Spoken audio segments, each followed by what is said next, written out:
लोकतंत्र की चक्की महीन पीसती है, लेकिन पीसती जरूर है। सोचिए, मोहन भागवत कह रहे हैं कि जब से राम मंदिर बना है तब से देश को आज़ादी मिली है, लेकिन संविधान की ताकत देखिए।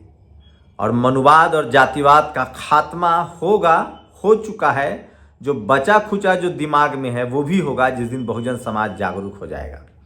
आज पूरा सोशल मीडिया, बहुजन मीडिया, जातिवादी मनुवादी मीडिया पर भारी है और कोई दल, कोई ऐसा नेता नहीं है जो बहन जी को जन्मदिन की बधाई नहीं दे रहा है। आज बीएसपी सुप्रीमो मायावती जी का जन्मदिन सिर्फ भारत में ही नहीं मन रहा है, उनके अनुयायी, उनके समर्थक दुनिया के जिन देशों में है, खासकर यूरोप के देशों में, America, London, Japan, France, middle east में, सब जगह बीएसपी सुप्रीमो मायावती जी के जन्मदिन की बधाई दी जा रही है, उनको नमन किया जा रहा है, उनको याद किया जा रहा है। सारे उनके जो समर्थक हैं उनके दीर्घायु उम्र की कामना कर रहे हैं और उनके कामों की भी आज तारीफ कर रहे हैं। नमस्कार, मैं शंभू कुमार सिंह और आप देख रहे हैं national Dastak. BSP supremo Mayawati ji हर साल अपने जन्मदिन पर अपने जीवन संघर्ष की किताब को जनता को सुपुर्द करती हैं। हर साल वो पूरे साल कुछ लिखती हैं और अपने जीवन संघर्ष को अपने समर्थकों में और इस देश को समर्पित करती हैं। लेकिन सोचिए, लोकतंत्र की चक्की कितना महीन पिसती है। जातिवाद मनुवाद में जिनको अछूत बनाया गया, मनुस्मृति में जिनको संपत्ति पढ़ने लिखने का अधिकार नहीं था, आज सोचिए बाबा साहब के संविधान की ताकत, तथागत बुद्ध के विचार, फूले, पेरियार, अंबेडकर, रविदास महाराज और कबीर की वो अनबड़त संघर्ष, फूले साहब के संघर्ष, शिवाजी महाराज का वो विचार, सम्राट अशोक मौर्य वंश की वो ताकत जो वापस आ रही है, जो सबको बाबा साहब ने जो संविधान में पिरोया और उस संविधान से जो लोकतंत्र निकला, उसकी ताकत देखिए कि आज जो जातिवाद और मनुवाद को सींचते थे, आज बीएसपी सुप्रीमो मायावती जी के सामने नतमस्तक हैं। इस देश की लोकतंत्र की ताकत, इस देश की संविधान की ताकत कहिए कि इस देश की एक ऐसी महिला जिनके समाज ने सबसे ज्यादा जातीय दंश झेला और आज भी झेल रहा है, वो भारत की सबसे ताकतवर राजनीतिक महिला है। आज लोकतंत्र की ताकत देखिए कि बीएसपी सुप्रीमो मायावती जी को हर पॉलिटिकल पार्टी, चाहे वो लोकसभा के स्पीकर हों, चाहे केंद्रीय मंत्री हों, चाहे मुख्यमंत्री हों, चाहे विपक्ष के नेता हों, सत्ता पक्ष के नेता हों, सब कोई उनको बधाई दे रहा है। आखिर क्यों है ये जरूरी? क्या है इसके मायने? इसका मायने है बाबा साहब का संविधान और वोट की ताकत। बीएसपी सुप्रीमो मायावती जी बहुजन समाज की सबसे ताकतवर रिप्रेजेंटेटिव है। उनके जीवन संघर्षों पर आप रोज बात सुनते हैं। मैं आज जीवन संघर्ष पर बात नहीं करूंगी। इस देश के हर बहुजन नेता को जीवन संघर्ष करना पड़ता है, लेकिन अगर आप महिला और बहुजन समाज से हैं तब आपको आयरन लेडी बनने में बड़ा लंबा संघर्ष करना पड़ता है। बहन जी ने वो किया, घर छोड़ा, इस देश के जातिवाद मनुवाद को झेला, मर्दवाद को झेला और उसके बाद संघर्षों की कहानी लिखी। लेकिन बीएसपी सुप्रीमो मायावती जी आज क्यों सबसे ज्यादा लोकप्रिय हैं? उनका काम, उनके विचार। मुख्यमंत्री के तौर पे अगर उनका अंतिम वाला कार्यकाल देखेंगे तो वो अद्भुत है। सावित्रीबाई फूले इंटर कॉलेज जाके देखिए, लखनऊ में सतीश चंद्र मिश्रा के माता जी के नाम पर मुख्य बधिरों का यूनिवर्सिटी देखिए, मान्यवर कांसीराम साहब के नाम पर मल्टी स्पेशलिटी हॉस्पिटल देखिए और गौतम बुद्धा यूनिवर्सिटी देखिए। लगता है जैसे किसी कैम्ब्रिज ऑक्सफोर्ड में आ गए। आप जाके लखनऊ के बीचों बीच डॉक्टर अंबेडकर का सेंटर देखिए, बाबा साहब अंबेडकर के नाम पर जो केंद्र बना है, जिसमें फूले, पेरियार, गाडगे, तमाम बहुजन महापुरुषों को जिस तरह से उकेरा गया है, आज वो लखनऊ की शान है। जो लोग कल तक कह रहे थे कि पत्थर में पैसा बर्बाद किया जा रहा है, आज वो उस लखनऊ की शान, शोहरत और उससे आमदनी से अभिभूत हैं। ये था बीएसपी सुप्रीमो मायावती जी का विजन, जो मान्यवर कांसीराम साहब के साथ जीवन संघर्ष से उनको मिला था। आप दिल्ली एनसीआर में रहते हैं तो जाकर नोएडा में बाबा साहब अंबेडकर के नाम पर पार्क देखिए। सोचिए किस तरह से नोएडा का जीवन रेखा बन चुका है, लाइफ लाइन। वहां से पेड़ पौधे आपको ऑक्सीजन देते हैं।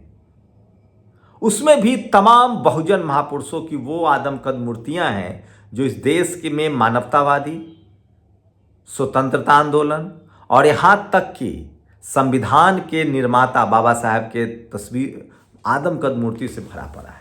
आखिर ये सब क्यों जरूरी और आज क्यों देश याद करा? सोचिए, बीजेपी ने अपना आलीशान दफ्तर बनाया, आज कांग्रेस के भी दफ्तर का उद्घाटन हुआ, लेकिन जब बीएसपी सुप्रीमो मायावती जी मुख्यमंत्री थी और उन्होंने दिल्ली में रकाबगंज में बीएसपी का दफ्तर बना, तब जातिवादी मनुवादी बीमारी से ग्रसित लोग कैसे कहते थे उनको, क्या क्या तंज करते थे।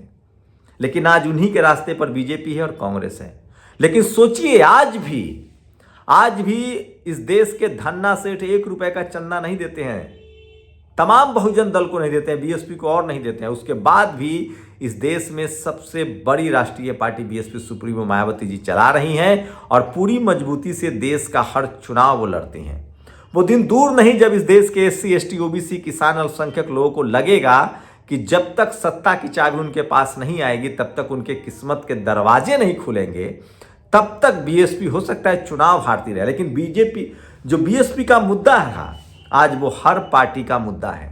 आज सारे विपक्ष संविधान की बात कर रहे हैं, सत्ता पक्ष संविधान की बात कर रहे हैं, दुहाई दे रहे हैं। ये संविधान को राष्ट्रीय विषय बनाया किसने? बाबा साहब अंबेडकर के परिनिर्वाण के बाद बहुजन महापुरुषों पर एक धूल जमा दी गई थी। संविधान की बात नहीं करता था, लेकिन मान्यवर कांशीराम साहब ने और बीएसपी सुप्रीमो मायावती जी ने घर घर जाकर अपनी पार्टी का मैनिफेस्टो बनाया संविधान।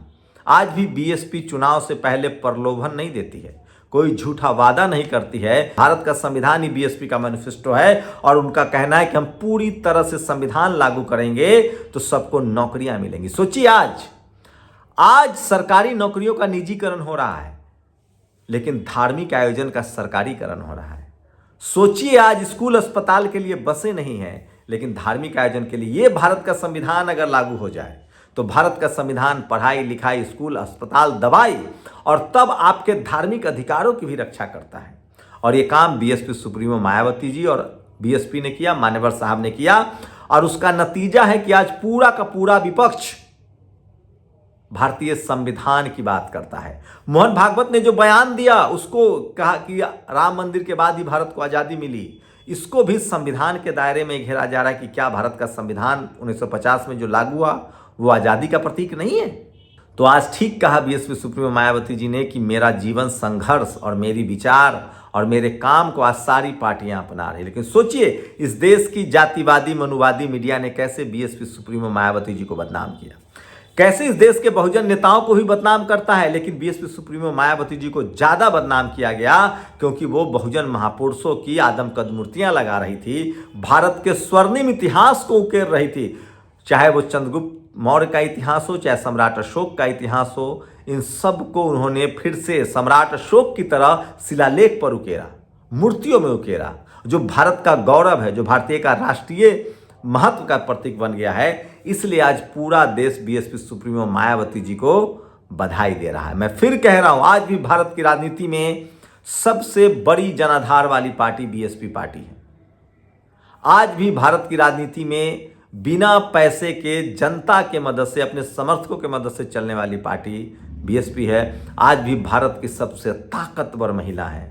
वो तो बहुजन समाज का, हम लोगों का दुर्भाग्य कहिए कि हम SC ST OBC किसान अल्पसंख्यक लोग एकजुट नहीं हो रहे हैं और बहुजन लीडरशिप वाली पार्टियां सत्ता से बाहर हैं। ईवीएम के खिलाफ सबसे पहले बीएसपी सुप्रीमो मायावती जी ने शक जताया और बयान दिया था। आज वो राष्ट्रीय मुद्दा बन जा रहा है। सबसे पहले मान्यवर कांशीराम साहब आवासीय योजना का पूरा concept BSP supremo Mayawati ji ने दिया, आज हर सरकार दे रही। यार, ठेकेदारी में आरक्षण का प्रयोग बीएसपी सुप्रीमो मायावती जी ने किया। सरकारी नौकरियों को सारी सीटें भरी जाएंगी, ये concept BSP supremo Mayawati ji ने दिया।